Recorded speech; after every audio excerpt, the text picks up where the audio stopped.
Senators Langford and Johnson are praying nothing like that will happen to them. They're hoping to quietly eliminate Columbus Day and then move on to the next item on the rioters' list of demands.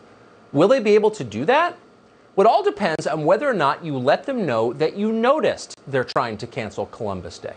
If you don't say anything about it, there is no telling what Johnson and Langford might do next.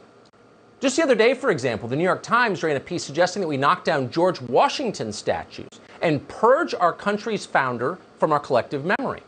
Today, the paper announced that we should consider closing Mount Rushmore because, of course, racism.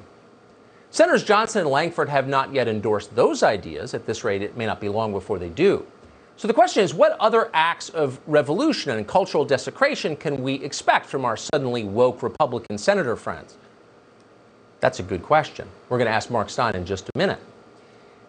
What do you think they will do if you don't say anything? Which other holidays will they be canceling? Obviously, July 4th will be first on the list. As anyone at the New York Times can tell you, America is inherently racist and has always been. Therefore, celebrating independence is no less racist.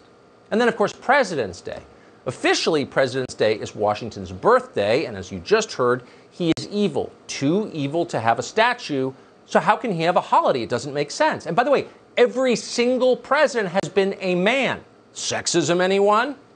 Don't tell Langford and Johnson. How about Thanksgiving?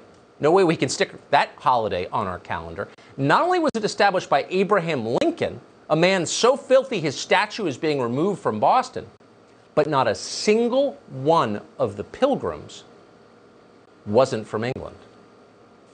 Veterans Day and Memorial Day? Well, until 70 years ago, the armed forces were segregated. Some of the people who fought and died in America's wars were racist. So you can't honor them. Come on, off the calendar. You'd think that New Year's Day would be safe. Nothing controversial about New Year's Day. Oh, dig into the history, ladies and gentlemen. The Romans were the first civilization to start the year on January 1st. And guess what?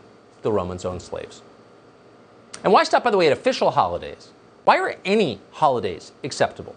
Mother's Day and Father's Day both perpetuate the gender binary. Halloween is just a festival of cultural appropriation. It must go. Valentine's Day, offensive for obvious reasons. Love is bourgeois. What else will they do if we don't stop them? To answer that question, we're joined by our old friend, Mark Stein. Good to see you, Mark. Are you concerned they're going to get rid of more stuff? Good to see you too, Tucker. Yeah, this is why I should preface everything I say by, you said a couple of days ago that the Republicans are the only alternative to the complete Biden AOC takeover. So we got to drag this sorry, worthless bunch across the finish line in November. But I must say, I didn't think it would be possible to despise Republican senators any more than I do. But these two guys surrendering Columbus, you know, with conservatives like this, who needs Marxist, Leninist, violent, anarchist, Antifa types on the street?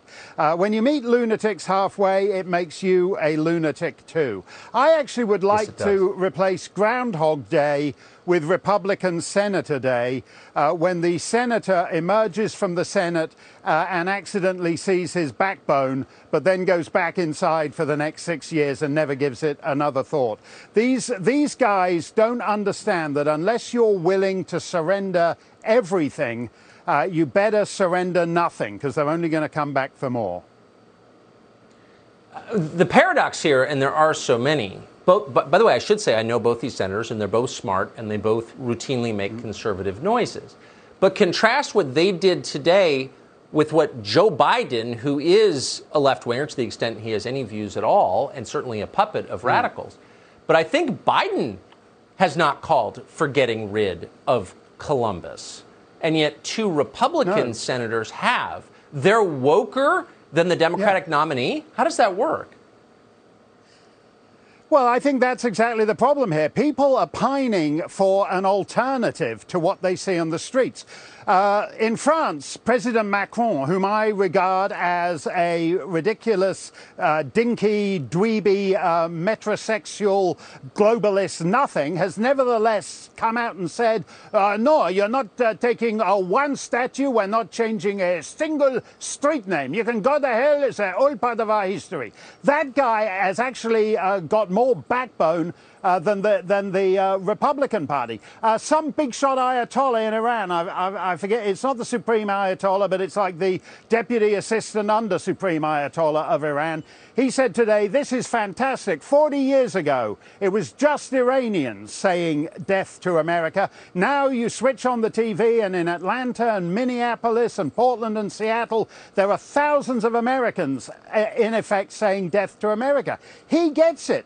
These people are at war with the American idea. So the Republican response is to propose a holiday 2 weeks before July the 4th that would in effect become the rival and would be touted as the rival to July the 4th. So every Juneteenth, that's when you'd have all the celebrities, they'd be having the big parades, and July the 4th would wither and die. If this is conservatism, if this is the Republican Party, then for God's sake, just get out of the way. We'll drag you across the finish line in November, but at least let us call you the worthless, contemptible, nothing, slug, dead husk party as we do so. Sorry, I'm getting a little worked up here, Tucker. No, I think you have every right to. I mean, I think all of us feel imperiled right now, threatened, because we are. And the people we voted for and send money to in order to protect us have joined the other side. I just have to ask you about the question of Juneteenth. So I think most people familiar with American history would say emancipation is one of the great moments in the entire 240 years of America. Why are the people who say they support Juneteenth against the person who made emancipation possible, Abraham Lincoln? They're tearing down his statue as they're demanding a Juneteenth holiday. That doesn't make any sense at all. Because it's about inflicting damage on the existing American order.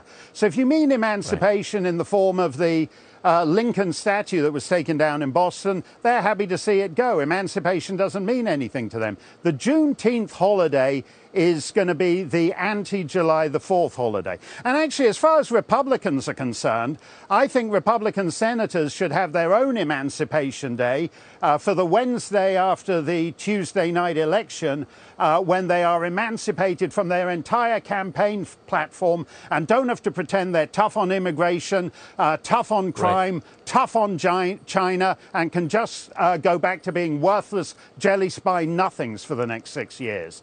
Emancipation Day for Republican senators, first Wednesday in November. I'd like to see them emancipated from control of their donors. That might help.